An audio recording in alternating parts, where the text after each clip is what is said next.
Gerai.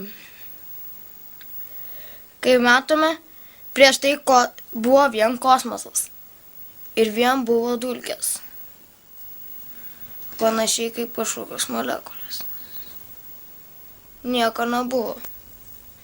Bet po daug metų, gal ir po tūkstančio, gal ir po kažkiek taip susikūrė labai protinga žvaigždė pavadinimu Saulė.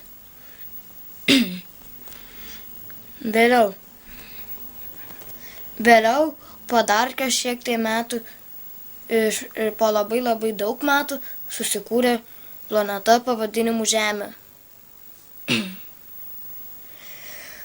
O vėliau susikūrė ir kitos planetos. Iš pradžių gyvybės nebuvo.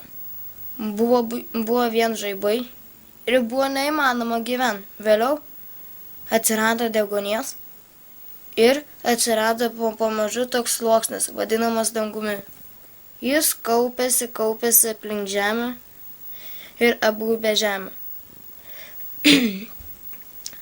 Pirmoji gyvybė buvo, vieni sako driežai, o kiti dar kitaip. Pirmoji gyvybė buvo įsirytas kiaušinis, o iš to kiaušinio įsiryta mažas padaras. Jis buvo labai panašus į driežą. Ir taip atsirado visokie dinozaurai, visokie tokie gyvūnai. Taip pat ir jūros gyvūnai. Bet tie pirmieji buvo jūros gyvūnai. Taip manyčiau. Na, ir kaip atsirado dinozaurai, ir kai Žemė buvo pilna dinozaurų, į Žemę pradėjo kristi didžiuliai meteoritai.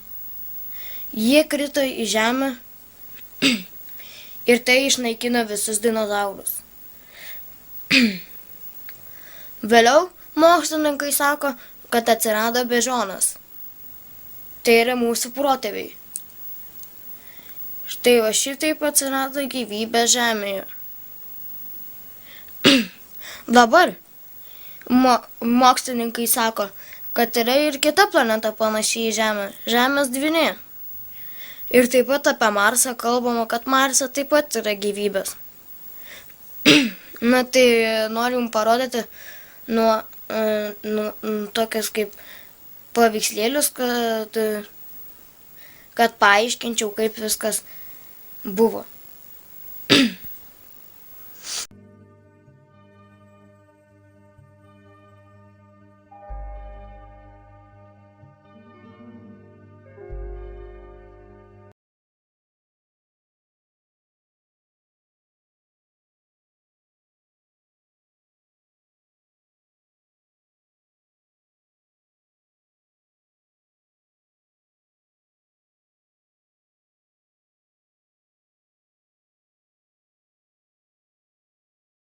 Net iki 20 amžiaus buvo manyta, kad nėra kitų galaktikų, tik mūsiškė. Dangus yra pastovus ir vienodas, žvaigždės ir planetos visada buvo ir bus ten, kur yra, nesikeičiančios ir pastovios. Tačiau sužinojome, kad visa tai yra energija tarsi verdantis katilas, toks pat gyvas ir konkuliuojantis kaip ir kiekvienas iš mūsų.